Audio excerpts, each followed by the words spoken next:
Welcome to Voices of Women. I'm Chris Stanis, your host and also the founder of Women of Wisdom Foundation.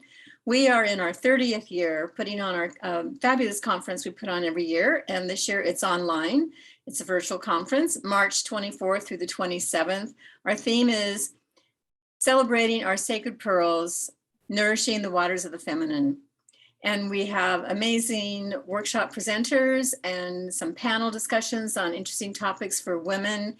And also our keynote speakers are Rianne Eisler and Cynthia James. So I'm excited today to have one of our workshop presenters with us today, Jill Cruz. She is going to present a workshop, Be Present for a Successful and Healthy Life. Jill Cruz helps women over 40 that hate dieting to lose weight and feel great without being deprived. She has a master's of science degree in human nutrition and is a board certified nutrition specialist. Jill combines her strong science-based background with tons of practical nutrition, fitness, and lifestyle guidance, helping people strive to be the best versions of themselves. She's on a mission to guide women to achieve their wildest dreams for their health while loving the food they eat and the life they live. Her website is Jill Cruz, that's cruz.com. Welcome, Jill. Thank you so much for having me. Yes, well, I'm glad to have you join. You were a late add to the conference. Someone couldn't make it. And so glad to have you for first time at our conference. I know you're going to love it. So let's first talk about you. What motivated you to become a nutritionist? Well, I actually was diagnosed with an autoimmune condition called Hashimoto's, which is a condition that affects the thyroid gland. This was about 12, 13 years ago, and it came as a complete shock to me. I thought I was super healthy. Apparently I wasn't. And that really triggered my desire to learn about how I could, heal my body and just take care of myself in a way that wasn't about medications. Not that I am against medications. I have, I still take the hormones now to this day, but I wanted to augment whatever it was that I was going to do medically with food.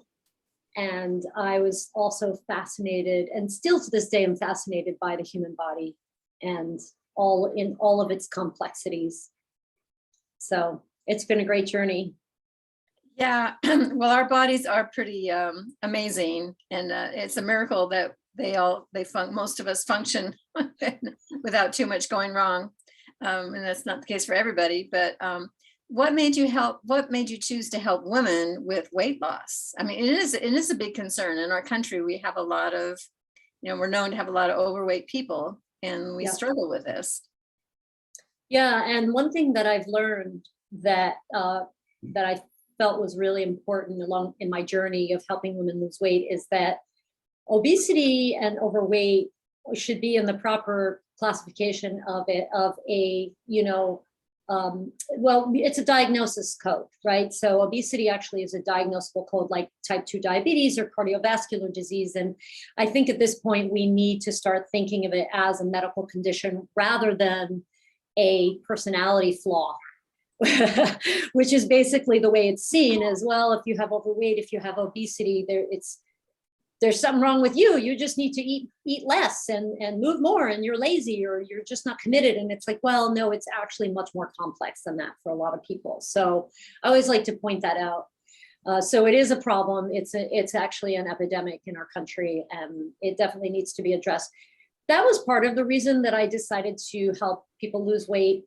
What had happened was I worked in functional medicine, I worked with a functional medicine doctor. So they take a very holistic approach. So let's say somebody comes and they have Parkinson's.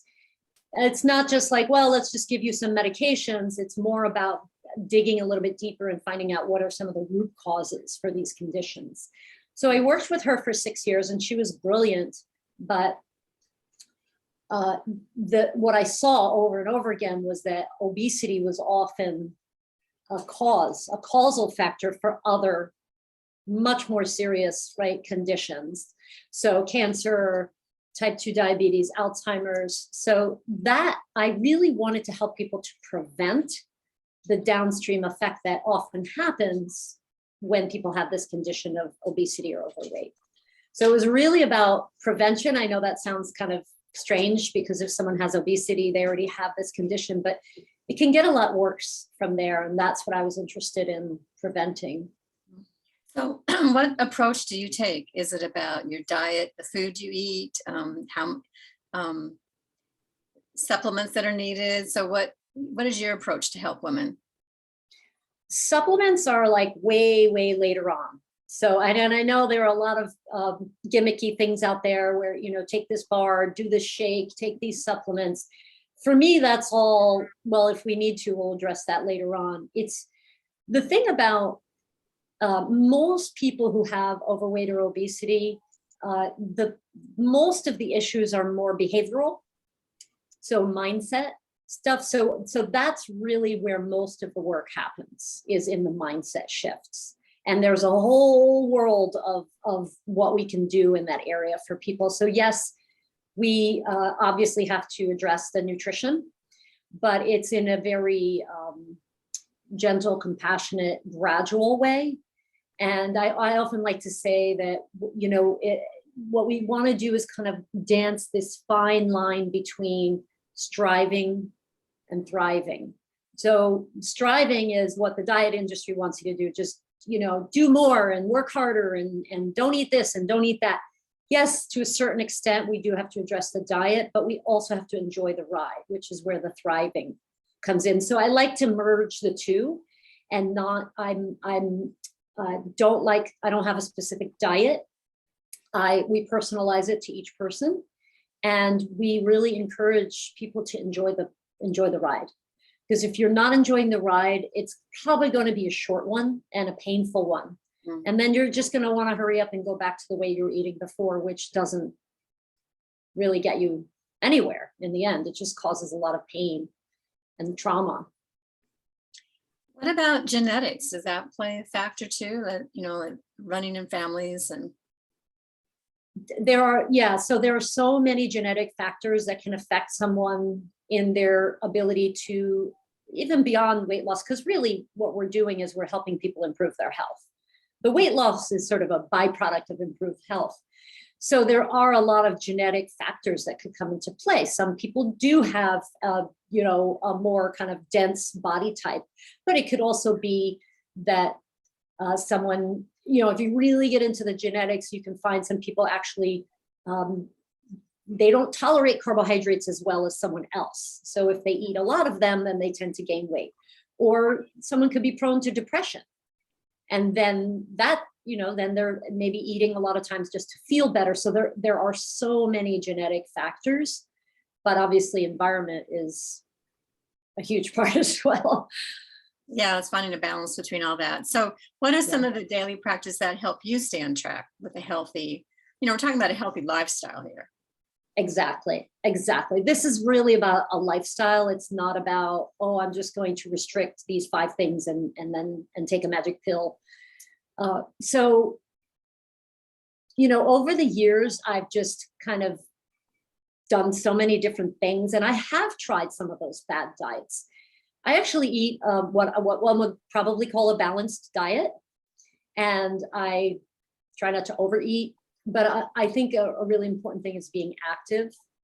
So I do, every morning I walk. I take a walk. I either walk or I take a short hike. Nothing crazy, but I'm outdoors for 45 minutes to an hour every morning. I think it's great for one of the best things you can do for your health is take a morning walk. I mean, it has so many downstream effects. It'll help you sleep better. It'll help your mood. You know, you are getting in some physical activity. You're getting in some natural light on your eyes. So that's something I do every day. I also have found that meditation is a wonderful, wonderful practice because, you know, a lot of this work is about being aware, self-aware. And so meditation does that, right? If you meditate in the morning or you pray, even prayer, when I say meditation, I think I want to expand that to any kind of internal, spiritual or not process that you would do, but it brings awareness for the whole day, not just while you're meditating. So those are some things that I'm very passionate about. Yeah, those are good practices. Walking, does that need to be in the morning? Does that make a difference? I often walk in the afternoon. I think we could be walking a lot throughout the day, not just once. We could walk more than once. If the only time you can do it is in the afternoon, go in the afternoon. You will get probably more, depending on what time. You might get more vitamin D production if you're going when the sun's out, at 2 o'clock in the afternoon. But really, we're designed to move. So do it whenever you can. And then if you can add more, add more. But part of this whole thing is not feeling guilty about what you're not doing, or second guessing yourself for I'm not doing it right. That's a big part of it, what trips us up. And I'm just as victim to it. I realized not that long ago, actually, I was like, I criticize myself a lot. And that was where the meditation and the awareness came in, to realize that I was doing that. And to one little thing that I like to practice is, if I find myself criticizing myself or someone else, I have to give an appreciation. So it's sort of like, the moms, they have their children put the quarter in the jar every time they say something mean. It's kind of like that. And so, hey, if I find myself criticizing myself, then maybe I can say something nice about myself. Sorry, I'm kind of going off on a tangent, but anytime that you can walk is great, is what it comes down to. Well, I was saying, when you're talking about that, yeah, we do have a lot of negative self-talk. And one thing I've been learning lately is just to reframe things. When you catch yourself, just reframe it and put it to an appreciation. What you might be negative about, other people might appreciate in you. You just don't, we don't know. And I was thinking, when I used to go to a gym in the morning, like I'd have a lot more energy for the day. And sometimes if I don't go in the morning, it doesn't happen. But walking's a whole other thing. I can make that happen. Yeah, so it's usually easier to get motivated. Yeah. So another aspect of what you teach, like to educate women about, is body wisdom. So let's talk about that.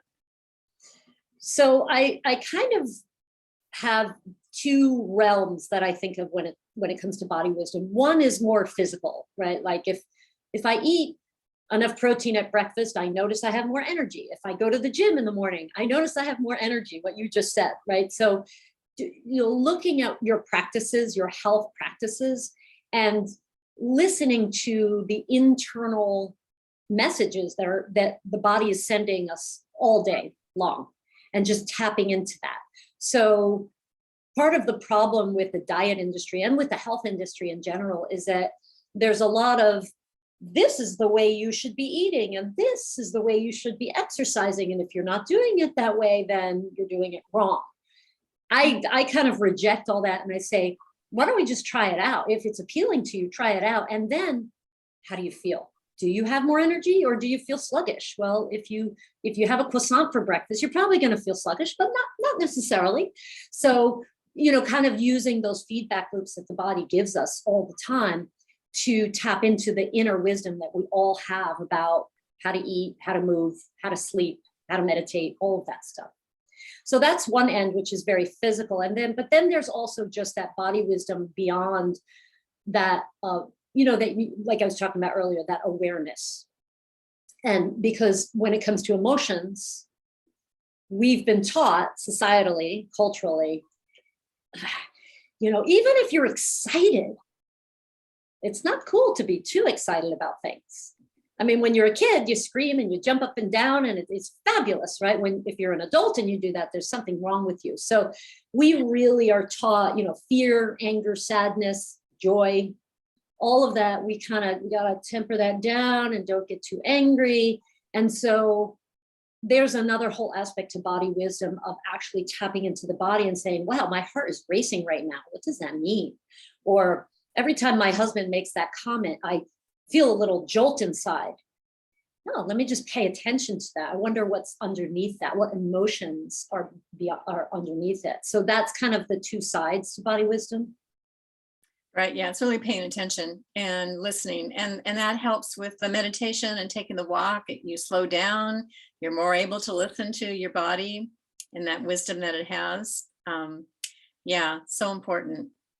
Well, so so getting back to eating, is it all about finding the right food to have a healthy diet, or? Yes, well, I have two basic rules about nutrition. One is whole foods are nutritionally superior to processed foods. Mhm.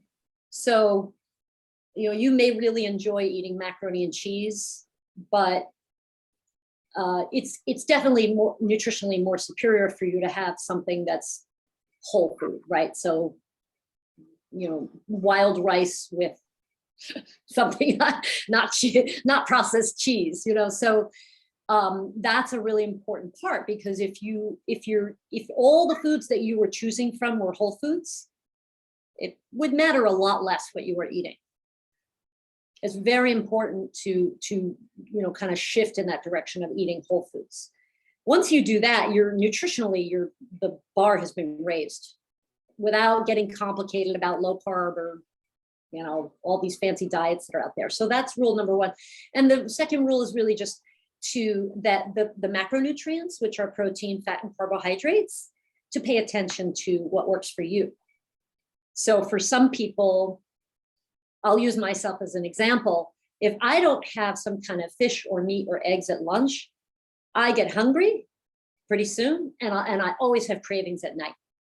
And that's just something I've learned about my body. So that may not be the same for you. Maybe you could have a salad for lunch and you're totally happy. Maybe you could have a bowl of fresh fruit for breakfast. That would leave me hungry and my head dizzy. So really paying attention to the macronutrients can help you. So using the body wisdom together with looking at your plate and saying, okay, where's the protein? Where's the fiber? Where's the fat? So that's it. That's my schematic, I guess you could say. But of course, when we work with clients one-on-one, we get into a lot more detail about that. Right. That reminds me, I was watching a show on food, and what we think breakfast is, and we go out, especially we eat out, eggs and bacon and hash browns and all these things, and or you have a cereal or whatever you do, and that may not be the healthiest breakfast. And there was a statement of you don't have to have a typical breakfast for breakfast. Like one of the healthiest breakfasts is kind of like a pho soup, Yeah. And I actually did that today. So it's kind of interesting, like to rethink, well, what is breakfast for you, and what do you need? It doesn't have to be a traditional breakfast of what we think breakfast is for what's healthy for us. I lived in Japan for 7 years, and you're eating fish and rice and soup and vegetables for breakfast. So I agree. Yeah, awesome. When you were talking, I was thinking of that, learning that, and I do it too. Food is on the outside aisles of the grocery stores. The inside aisles have mostly the processed food. And sometimes you need things. You need a can of canned tomatoes, or you need something in there. But the real food is on the outer edges. I love that. That's such a great reminder, because you don't have to think, because sometimes this gets a little overwhelming to try to figure it out. It's like, yeah, the eggs, the produce, maybe you have some dried beans over there, and it's definitely a simple way to look at it for sure. And we have so much going on of, the country, paleo diets, and what are they, keto diets, and all these. It gets it almost gets to be too much, versus, like, I think what you're saying is, don't worry about it. Just eat good food, eat nutritious food. Yeah, eat whole foods and just pay attention, because even like I said, maybe a bowl of oatmeal or a bowl of fruit would work for you, whereas for me, that just wouldn't be enough. But I'll have a couple of eggs and a smoothie, and I'm totally happy. So, you kind of want to bring in both sides of that, because a bowl of oatmeal or a bowl of fruit is still whole foods, but it might still not be the right thing for you. Yeah. So and to look at what's right for you versus you watch what other people doing that may not be right for you. So again, it's paying attention to yourself, listening to, like, when you're eating, like you said, does this make me feel good? Yep. Am I sluggish afterwards, or do I have a little more energy? paying attention to what foods bring you that. So it's great reminders. So then also, I mean, one of the aspects of your work is, you know, diet and lifestyle affecting our whole life, our work, our productivity, and all that. Yeah. Well, I mean, it makes sense that if you ate a breakfast, like a bowl of cereal, you're not going to have the brain power, the mood, even it could affect your mood. So what you put into your body, you know, I sometimes I joke and I say, well, do you want to run like a, you know, a Datsun, or do you want to run like a Tesla? So if you want to run like a Tesla, you have to put the right fuel in, and then things run much more smoothly. And in the workshop, I'm going to bring up 6 different factors you can pay attention to in your body to kind of get an idea of, oh, am I going in the right direction or away from it? So energy, mood, and mental clarity are very important. Those are 3 of them. And if you think about the work that you do every day, man, if you're not focused and clear and sharp, it's hard to be creative. It's hard to be patient with people. So, and obviously much more than food. That's just food. There's sleep. I mean, if, you know, just not getting a good night's sleep will pretty much ruin your day.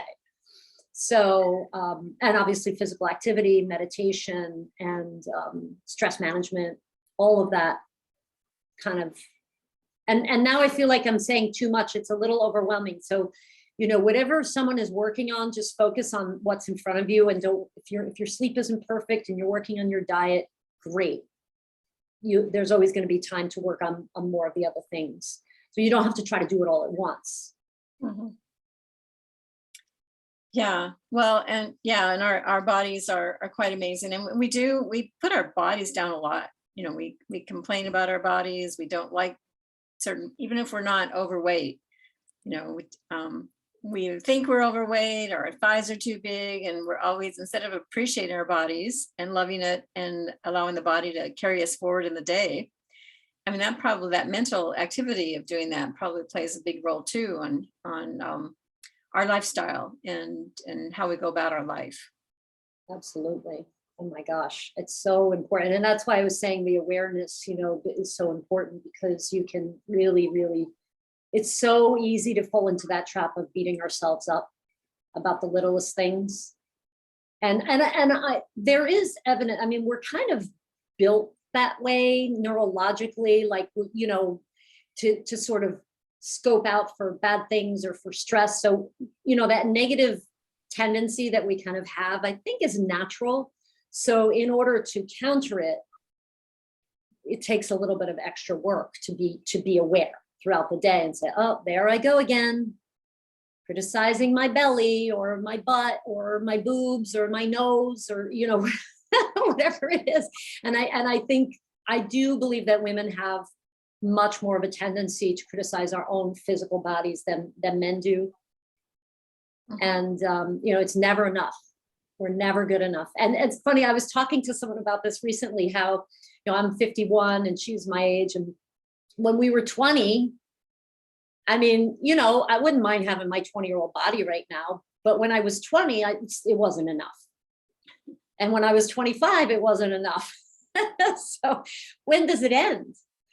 You know, yeah. I feel like we have to stop it ourselves. Yeah, I think it's good to look at old pictures back then, because I was thinking in a certain way, feeling like, oh, I'm overweight, my thighs are too big. I'd see myself in a picture in a swimsuit in Hawaii, and I went, I'd give anything to be that weight again. I wasn't heavy. What are those thighs I was complaining about? I don't see them in this photo. Yeah, and we're taught from an early age to do that. Mm-hmm. It's awful. Yes. Well, I want to end with one last question that I ask everybody, is how your workshop fits in with our theme, celebrating our sacred pearls, honoring or nourishing, same thing, but nourishing the waters of the feminine. Ooh, I love that.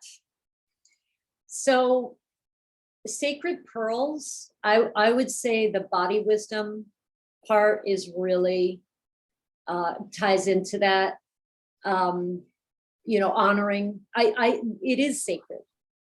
It is sacred. The wisdom that we have about ourselves is sacred. And we, again, tend to discount that. And,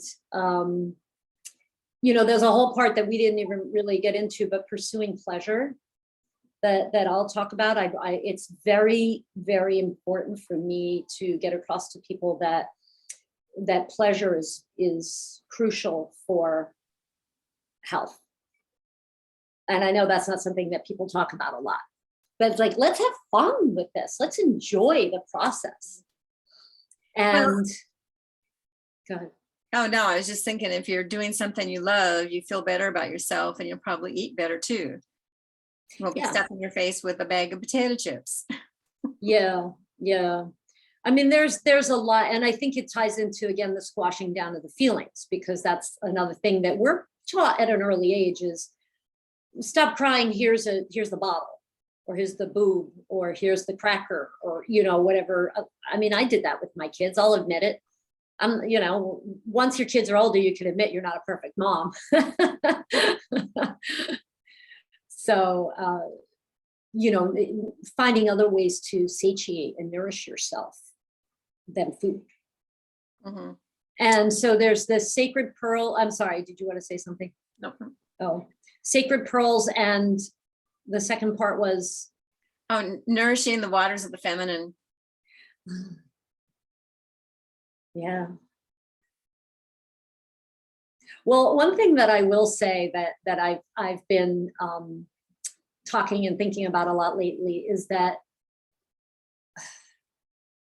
I think we should give ourselves permission. And I bet people will talk about this, but giving ourselves permission to be who we are as women, which is way more powerful than we think we are. I believe this. I believe that I actually have an emotional memory of when I was a kid, feeling like, why is everybody always telling me to be quiet? Why are they telling me to calm down? I was like gregarious. And so I was taught, and I felt my power slipping away. Only as an adult do you realize it, though. And so I think maybe along those lines of the feminine. Mm-hmm. I mean, we give birth.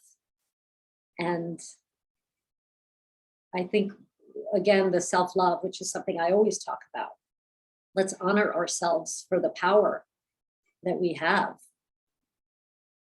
Yeah, I love it. Yeah, that's great. Okay, well, thank you so much for being on the show today and for being part of Woman of Wisdom. Thank you for having me. I'm super, super excited about it. And I invited my mom to come. Oh, good. Well, yeah, everybody go to womanofwisdom.org. You can find Jill's workshop and all the other workshops and register. It's March 24th through the 27th. It's womanofwisdom.org. And also go to Jill's website, Jill Cruz, Cruz.com. Okay, so thanks for listening today.